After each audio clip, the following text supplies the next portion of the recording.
Hello everyone, I hope you all are good and well. बच्चों, आज हम लोग PT2 के सिलेबस में चैप्टर 17 को देखेंगे। ये हमारा 4th चैप्टर होगा। तो चलिए इस चैप्टर को हम लोग शुरू करते हैं। इस चैप्टर का नाम है द ग्रेट मौर्यन एम्पायर, है ना। तो इसमें पहले इसके बारे में हम लोग छोटे तौर पे जान लें कि Chanakya was an important minister in the court of the Nanda ruler. Nanda ruler के यहाँ चाणक्य जो थे एक छोटे मिनिस्टर थे उनके कोर्ट में, जो कि मगध के राजा थे, नंदा रूलर। और किसी तरह से चाणक्य के साथ उनकी जो है उनको किसी तरह का इल ट्रीटेड हो गया और उन्होंने नंदा किंग ने इनको अपने यहाँ से हटा दिया। तो इसी वजह से चाणक्य क्रोधित हो गया और उन्होंने सोचा कि नहीं, अब हमको इनसे बदला लेना है। और वो उनको छोड़कर वहाँ से चले गए, उनके राज्य को छोड़कर वहाँ से चले गए। और once he was passing through a Vindhya forest, जब वो विंध्या फॉरेस्ट से गुजर रहे थे, he saw a young Chandragupta playing there with his friend. वहाँ पर उन्होंने देखा कि चंद्रगुप्त जो हैं वो अपने दोस्तों के साथ खेल रहे हैं। और चंद्रगुप्त जो थे वो बहुत बड़े राजनीतिज्ञ थे। तो उन्होंने उसको चाणक्य जो थे वो बहुत बड़े राजनीतिज्ञ थे और उन्होंने चंद्रगुप्त को देखते ही पहचान लिया कि ये बहुत ही उनके सेंस को देखते ही पहचान गया कि ये बहुत ही बड़ा राजा बनेगा, बहुत ही जस्टिस करने वाला राजा बनेगा। And he ask Chandragupta's mother about him. और उन्होंने उनकी माँ से मिलकर उनके बारे में बात की और उनसे चंद्रगुप्त के बारे में बात की। और चाणक्य ने उनसे कहा कि मैं इनको एक अलग रूलर इस्टेब्लिश करवाऊँगा। तो चलिए ये रूलर कैसे इस्टेब्लिश हुआ इसके बारे में हम लोग पढ़ते हैं। The Mauryan Empire was the first major empire in the history of India from 322 BC to 185 BC. Pataliputra was the capital of this empire. तो ये जो मौर्यन एम्पायर था ना, ये सबसे पहला एम्पायर था हमारे इतिहास का, जो कि 185 BC से लेकर 322 BC तक चला था। और पाटलिपुत्र जो था इसकी कैपिटल थी।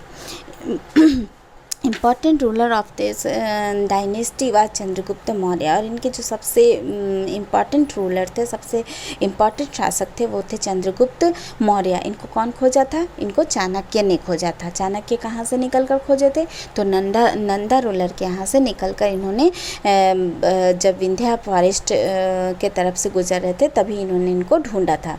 और चाणक्य कौन थे? तो बहुत बड़े राजनीतिज्ञ थे जिन्होंने इनको ढूंढा था। ठीक है, तो इस तरह से हमने देखा कि पहले रूलर जो थे वो चंद्रगुप्त मौर्य हुए, उसके बाद बिंदुसारा हुए, उसके बाद अशोका हुए। This empire reached in its peak under Ashoka, है ना। अब हम लोग चंद्रगुप्त मौर्य की शासनकाल को देखें तो इनका शासनकाल जो था 298 BC से 222 तक चला था। इसके पहले वाला जो चैप्टर भी हम लोग पढ़े थे, इंडस वैली सिविलाइजेशन, वो भी हिस्ट्री से रिलेटेड था। उसमें भी आपको बताया गया था हिस्ट्री के बारे में, और ये भी हमारा चैप्टर हिस्ट्री से ही रिलेटेड है। तो Chandragupta Maurya was the founder of Mauryan empire, है ना। ये मौर्य एम्पायर के फाउंडर थे। At that time Magadha was ruled by the Nanda dynasty. जिस समय की बात है, ये उस समय की बात है जब ये मगध जो था वो नंदा डायनेस्टी के अंतर्गत था। But people were not happy with their ruler. और नंदा डायनेस्टी के अंदर में पीपल जो थे वो खुश नहीं थे वहाँ के राजा से। Chandragupta founded the modern empire with the help of Chanakya. और चाणक्य को नंदा डायनेस्टी के राजा ने नंदा डायनेस्टी के रूलर ने चाणक्य को बेइज्जत करके, इल ट्रीट करके उनको निकाल दिया था, जिसके वजह से वो क्रोधित होकर चंद्रगुप्त को खोजे थे। और यही चंद्रगुप्त ने चाणक्य के हेल्प से उनको हराया और वहाँ पर अपना राज्य स्थापित किया। As the people were not happy in the rule of the Nanda king, they welcome Chandragupta as their new king. और लोग उनको नंद किंग को बिल्कुल भी पसंद नहीं करते थे, इसलिए नए रूलर के रूप में चंद्रगुप्त मौर्य को उन्होंने स्वीकार किया, है ना। Chanakya became the chief minister in the court of Chandragupta, और उसमें जो चाणक्य थे वो चीफ मिनिस्टर बनकर उनके कोर्ट में चीफ मिनिस्टर उनके कोर्ट में बन गए। Chandragupta first establish his power in Magadh, उन्होंने सबसे पहला अपना जो पावर था उन्होंने मगध में दिखाया। Then decided to conquer the region in the north west, उसके बाद उन्होंने डिसाइड किया कि वो नॉर्थ वेस्ट के पूरे रीजन पर अपना आधिपत्य जमाएंगे। At that time Punjab was ruled by the Seleucus who wanted to extend his empire in India. उस समय में पंजाब के रीजन में जो था वो सेल्यूलस नामक राजा का शासन चल रहा था और वो चाहता था कि वो पूरे भारत को एक्सटेंड कर ले। आफ्टर ए लॉन्ग स्ट्रगल, बहुत लंबी लड़ाई के बाद Chandragupta was able to defeat Seleucus in 305 BC and conquer the entire Punjab and area across the Indus river. उसके बाद बहुत युद्ध के बाद जो है वो चंद्रगुप्त चाणक्य के हेल्प से सेल्यूलस को हराया और 305 BC में उन्होंने पूरे पंजाब पर अपना आधिपत्य जमाया और उसके आगे भी वो बढ़कर इंडस रिवर के तरफ भी अपना आधिपत्य जमा लिया, है ना। उसके बाद in a peace agreement with Cellulus, Chandragupta also got Kabul, Gandhara and parts of Persia। और सेल्यूलस के ही एग्रीमेंट से वो काबुल, गंधार और पर्सिया के भी बहुत सारे हिस्से को कैप्चर कर लिए। इस तरह से चंद्रगुप्त जो था वो अपनी डायनेस्टी को बढ़ाता चला गया। His fame was whispered that ruler from far off kingdom sent there in Vori and his court, है ना। और इनके जीत को जो पूरे ऑल ओवर में जितने किंगडम थे उन्होंने देखा और उनको इन्वॉइस किया।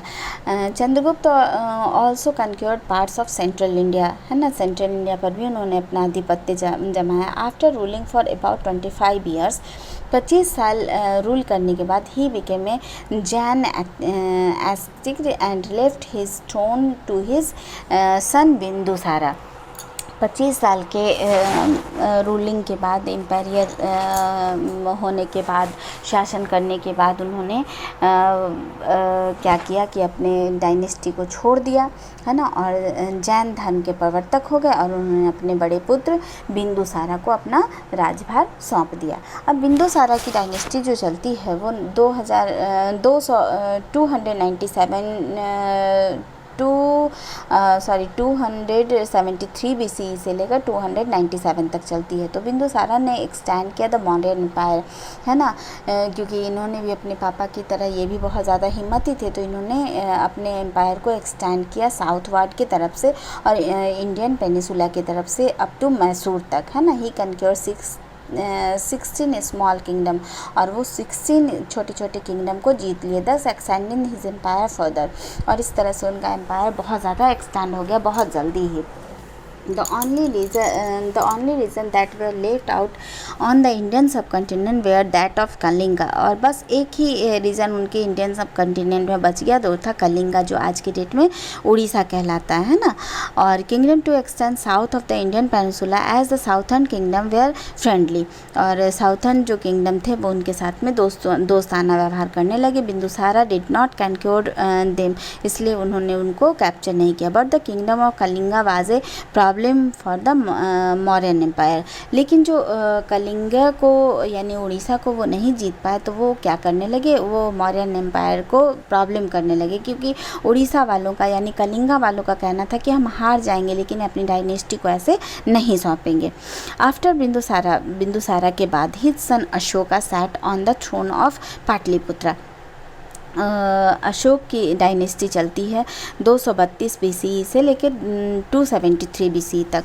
और ये बिंदुसारा कौन था? तो अशोका का सन था, क्योंकि अभी पहले भी बताया था ना आपको कि पहले के समय में क्या होता था कि राजा का बेटा ही राजा बनता था। तो सबसे पहले कौन बना? चंद्रगुप्त मौर्य। उनके बेटे कौन हुए? तो बिंदुसारा। उनका बेटा कौन हुआ? तो अशोका। अब ये जो डायनेस्टी है वो बेटा के बाद बेटा, बेटा के बाद बेटा, यानी अशोक के पास चला आया। तो अशोक ने इस पाटलिपुत्र डायनेस्टी को संभाला। He was the most famous और द मॉडर्न किंग, और ये मॉडर्न किंग में बहुत ज़्यादा फेमस हो गया। The modern empire is its peak under the rule of Ashoka. और मॉडर्न एम्पायर जो थी वो राजा अशोक के अंदर में एकदम पीक पे चली गई, बहुत ज़्यादा हाईएस्ट पे चली गई। It the began follow the policy of expansion of the empire similar to his ancestor. He attacked Kalinga and conquered it after the Pyrrhic battle. उसके बाद अशोक ने देखा कि मेरे पिताजी तो कलिंगा को नहीं जीत पाए, तो क्यों ना मैं ही बैटल करके इससे जीत जाऊं। और उन्होंने भी बैटल के बाद उनको कन्क्योर कर लिया, कलिंग को जीत लिया। इन दिस बैटल, इस बैटल में thousands of soldiers from both the side where killed. और इस जो युद्ध थी, जो लड़ाई थी, इसमें बहुत सारे हजारों लोग दोनों साइड के मारे गए, अशोक के तरफ से भी और कलिंग के राजा के तरफ से भी हजारों लोग मारे गए।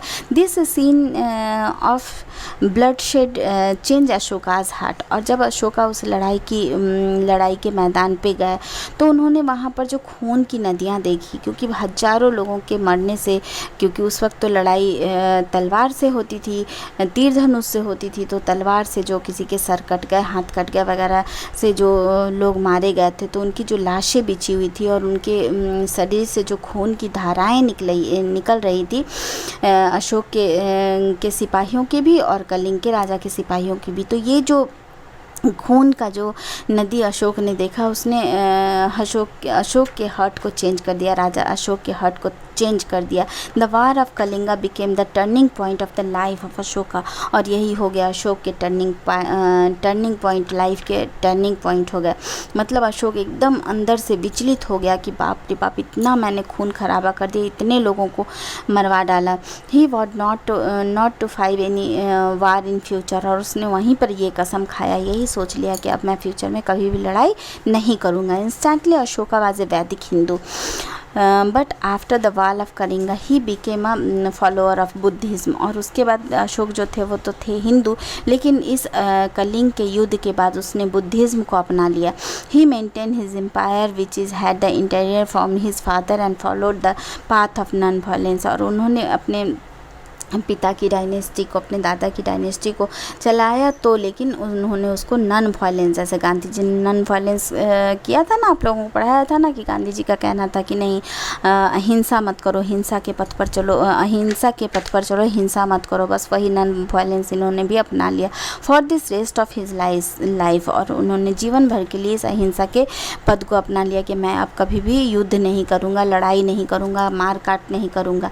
अब तुम ही सोचो कि कोई राजा अगर इस तरह का शपथ ले ले तो फिर वो आगे राज क्या करेगा, है ना। और इस प्रिंसिपल को अपनाते हुए उन्होंने बुद्धिज़्म को अपनाया। और but also sent mission abroad. Ashok built a number of rock edicts and pillars to spread the gospel of Buddhism. और इसके लिए अशोक ने बुद्धिज़्म के प्रचार के लिए बहुत सारे पिलर पे, रॉक पिलर पे, है ना, उसके बाद आयरन पिलर पे उन बहुत सारे थॉट्स को, प्रिंसिपल को लिखवाया। और अशोका, अब हम पढ़ेंगे अशोकाज रीज़न। तो Ashoka's believe that the king should took upon his subject as a father treated his childrens, है ना। He took care of his subjects in many way and carried out a lot of welfare activities during this region, like building of road, painting वगैरह वगैरह में इन्होंने पूरी तरह से लेकर अपने इस बुद्धिज़्म का प्रचार और प्रसार करवाया। Ashoka has a friendly relationship with his neighbors and sent envoy of to them। और उसके बाद में अशोक जो है अपने नेबर्स के साथ में फ्रेंडली हो गए। ही सेंट हिज सन, उन्होंने अपने बेटे महेंद्र एंड डॉटर संघमित्रा को श्रीलंका भेज दिया टू पिच बुद्धिज़्म, है ना। और वहाँ पर बुद्धिज़्म के प्रचार के लिए उन्होंने अपने बेटे और बेटी को श्रीलंका भेज दिया।